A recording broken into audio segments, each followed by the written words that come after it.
레위기 8장 23절 24절을 제가 읽습니다.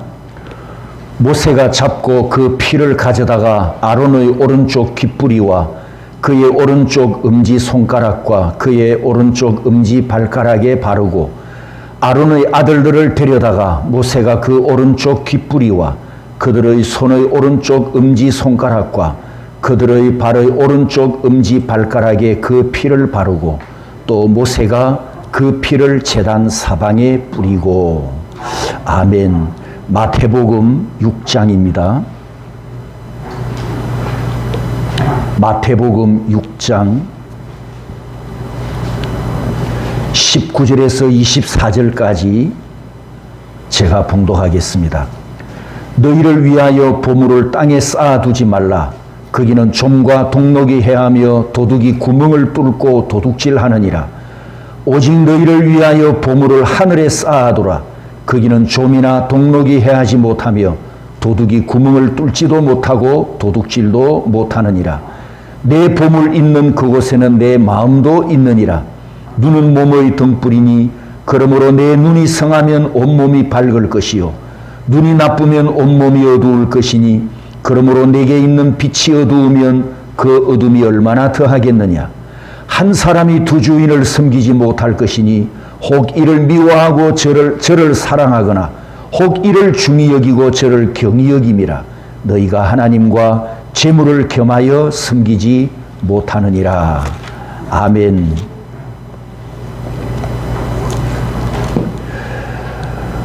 레위기 8장의 위임식과 9장의 취임식 두 번의 메시지를 드렸습니다만 다시 한번 이 두 개를 합쳐서 결론으로 왕같은 제사장의 삶, 이런 제목으로 오늘 말씀을 드리려고 합니다. 결론으로 제가 준비한 주제는 두 가지입니다. 첫 번째는 완성된 성전입니다. 완성된 성전. 성막 건설은 출애굽기 40장에서 이미 끝이 났는데 제사장 위임식 때에 왜 기름을 부었을까? 기둥을 세우고 휘장을 두르고 예배 도구들을 제자리에 배치하고 제사 드릴 준비가 완성된 물리적인 완성을 마쳤단 말입니다. 거의 건축 헌금으로 화려하고 또 웅장한 건물을 세우고 조직된 봉사자들, 고가의 성전 비품들로 완비된 물리적인 현대 교회당, 이런 물리적인 완성이 진정한 성전 완공이 아니다. 이것을 가르쳐 줍니다. 제가 지금 요즘 시대에 큰 건물을 세우는 예배당, 제가 잘못되었다는 그런 뜻이 아니고요. 또 큰 건물을 세우고 나면 그 건물을 운영하기 위해서 운영비가 많이 들 것이고 또 조직을 움직이려면 그 조직도 관리를 해야 되겠죠. 제가 지금 말하고자 하는 것은 그런 것이 잘못되었다, 틀렸다라는 뜻이 아니고 본질적인 교회의 본질이 무엇인가? 교회를 세우는데, 교회를 완공하는데 물리적인 완성이 아니고 완전한 성전이 되려면 중요한 두 가지가 있어야 하는데, 첫 번째는 하나님의 영광의 임재가 있어야 하고, 두 번째는 거룩한 사역을 감당할 기름 부음 받은 사역자가 있어야 한다라는 것입니다. 그래서 외형적 건물을 세웠다고 해서 교회가 완성된 것이 아니고, 따라서 합니다. 내적 완성. 내적 완성이 있어야 합니다. 글라인더 조명이 신비하게 비치는 건물 안에 하얀 두루마기를 입고 붉은 망토를 걸치고 황제가 쓰는 모양의 높다란 관을 쓰고 황제들이 앉을 법한 그런 품이 있는 의자에 앉아서 지팡이를 들고 있는 비주얼이 매우 신비해 보이고 거룩해 보이고 하나님 다음으로 가는 신으로 보여서 그 앞에 가면 저절로 그냥 대왕마귀 앞에서 머리가 숙여질 정도죠. 여러분, 이 광경이 거룩입니까? 눈에 보이는 이런 것들이 거룩한 전입니까? 이렇게 치장을 하고 외모를 꾸미고 왕이 앉는 그런 화려한 의자에 앉아 있으면 거룩한 제사장입니까? 그곳에 예수 그리스도가 없고 복음이 없으면 우상 신전과 같은 껍데기뿐이란 말이죠.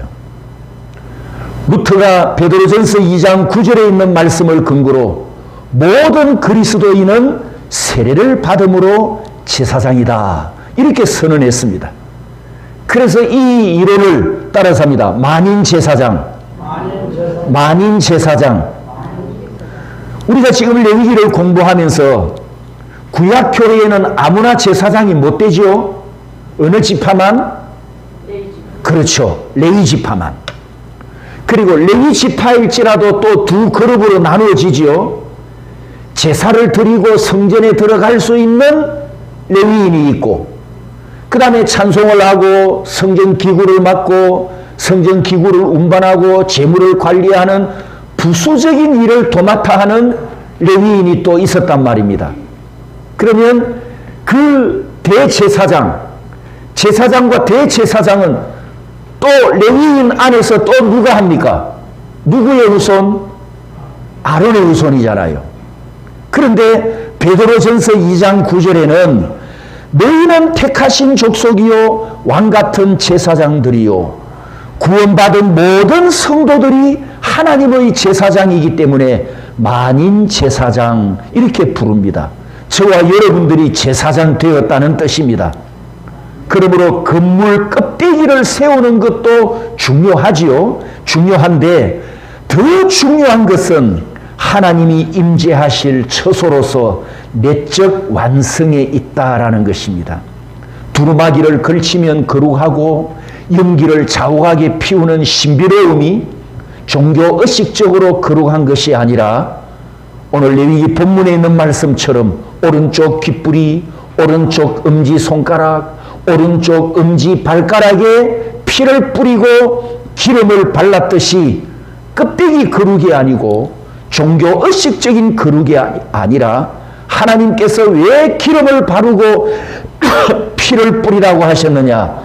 네가 거룩해야 하며 내 인격이 거룩해야 하며 너의 삶이 거룩해야 하며 너의 존재 자체가 거룩한 제사장이니 너는 내 앞에서 항상 거룩하라. 내 앞에서 항상 거룩하라. 바로 이런 하나님의 명령을 우리에게 내리셨습니다.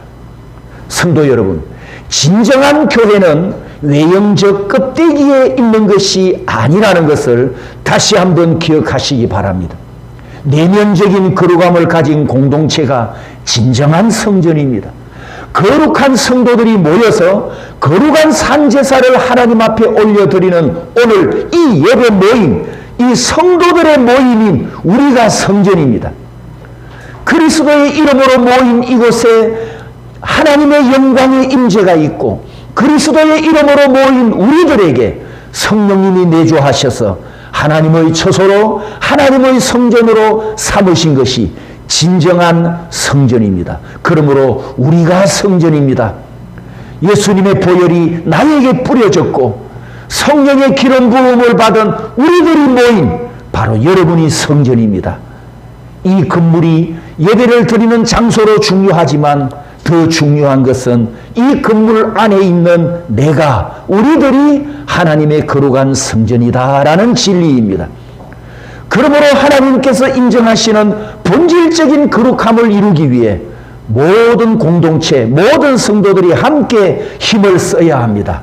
이것을 에베소서에서는 한 아버지, 한 주, 한 성령, 한 믿음, 한 소망을 말씀하시면서 교회 공동체는 한 몸처럼 하나이다, 한 덩어리다, 이렇게 가르칩니다. 그래서 저는 이것을 알기 쉽게 늘 메주 덩어리로 비유합니다. 우리는 메주 덩어리와 같단 말이죠. 나달이 제멋대로 굴러다니는 콩자루가 아니고 푹 삶긴 메주콩이 자기 형체도 없이 으깨지고 부서지고 자아가 깨어지고 자신은 죽어서 없는 것 같고 주님만 머리가 되시고 주님만 주인이시고 머리 대신 주님께 연결된 지체와 지체들이 서로 엮여 있고 묶여 있는 사랑의 관계로 똘똘 뭉친 우리 대구 선교교회가 하나님의 영광스러운 성전입니다. 할렐루야. 교회가 이 본질에 충실하여 내가 거룩하고 우리가 거룩한 제사장으로 살아가야 합니다. 비본질인 예배당 건물에 엄청난 돈을 들여서 웅장하게 세웠다가 여러분도 들으셨죠? 빚을 감당하지 못해가지고 그 건물을 파는데 누가 사가져갑니까? 이단과 사이비들이 돈이 많으니까 이단과 사이비가 이 예배당을 다 사가져갑니다. 이런 안타까운 일들이 지금 우리 한국교회에서 오래전부터 나고 있습니다. 죽 써서 남주는 이런 꼴이란 말이죠. 그 본질, 예배당 본질, 교회 본질, 성전의 본질이 하나님 앞에 거룩하고 충실해야 된다라는 것입니다. 두 번째 주제는 완성된 거룩입니다. 만인 제사장이 된 성도는 하나님을 경외할 때 전 인격을 다해야 합니다.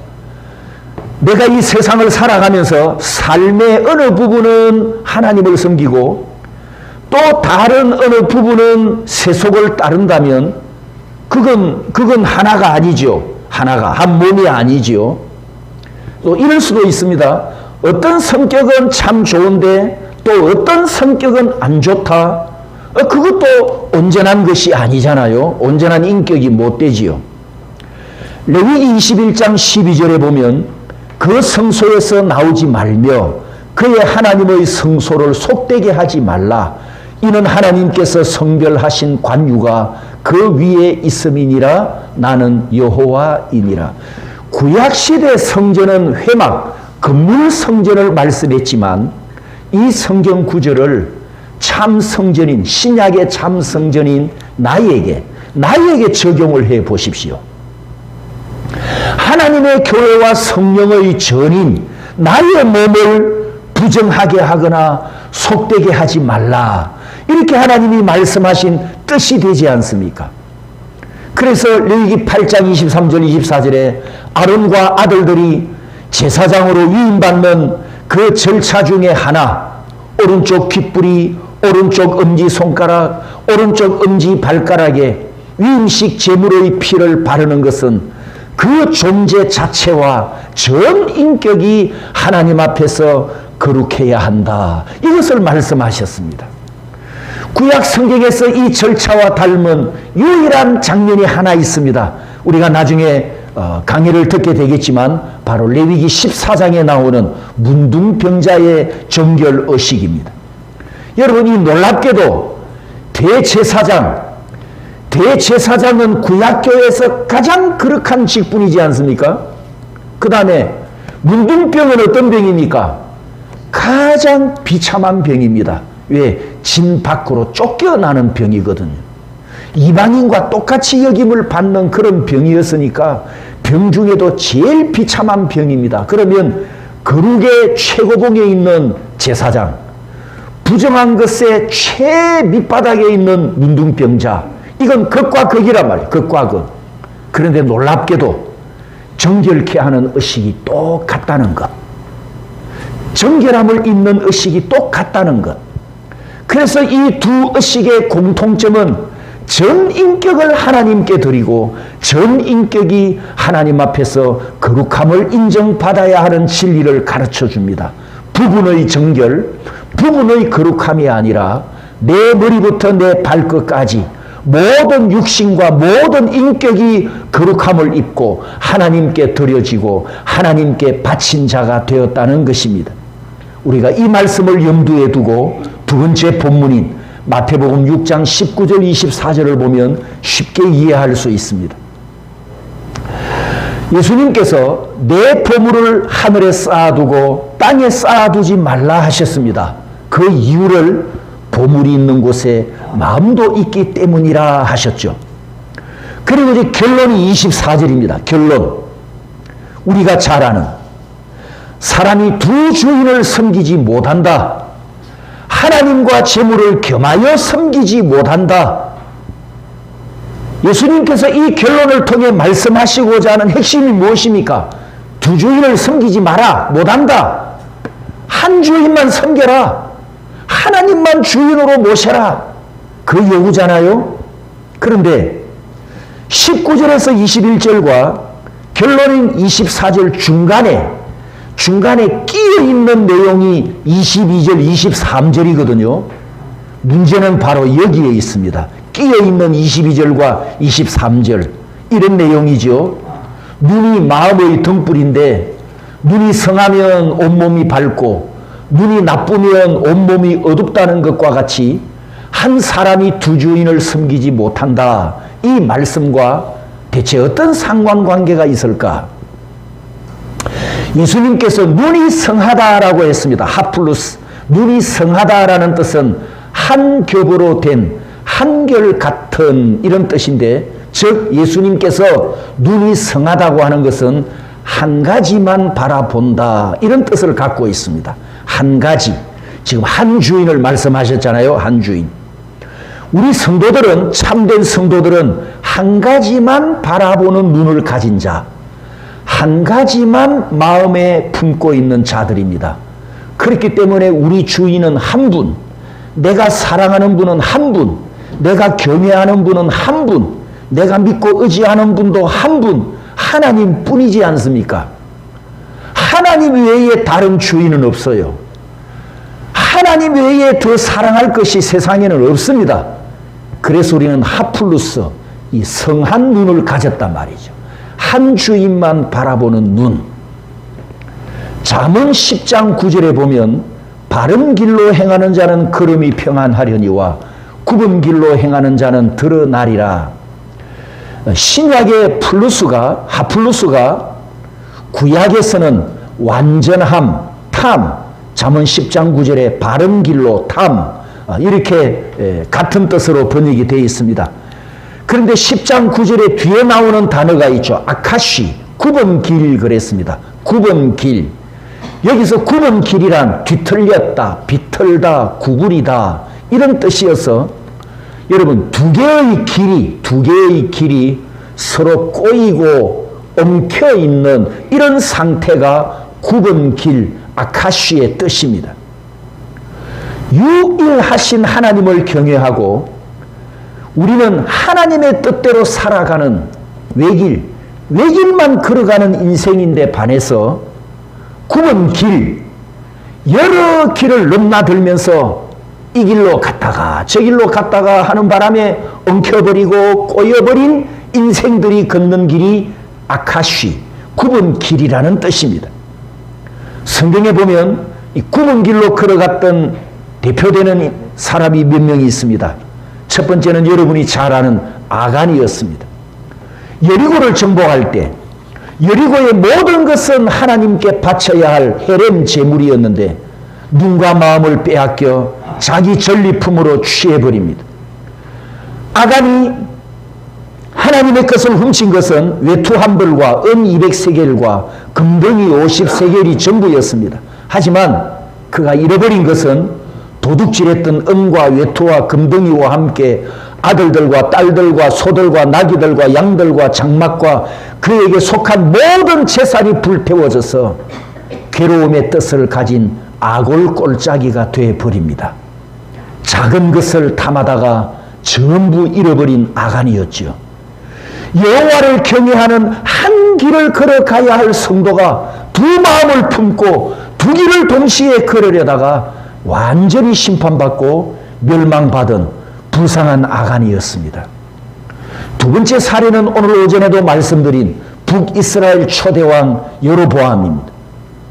그가 하나님께 부름받을 초기에 다윗에게 주셨던 약속과 동일한 약속을 받기도 했습니다. 하지만 여로보암은 하나님을 신뢰하지 못하였고 하나님의 약속도 믿지 못하고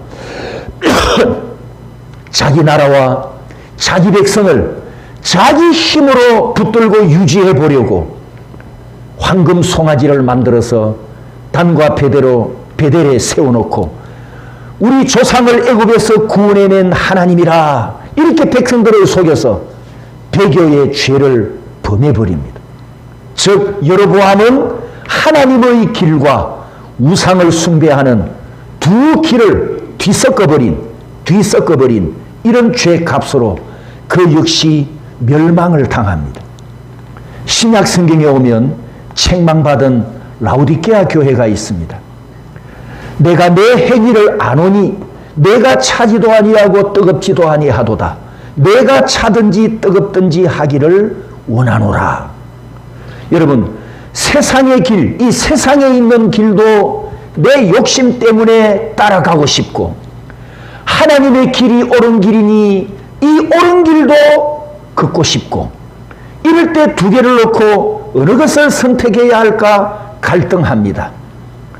우리는 당연히 옳은 길을 선택하지 않습니까? 옳은 길을 선택하고 있지 않습니까? 왜죠? 사는 길이고 진리의 길이고 영생하는 길이기 때문입니다.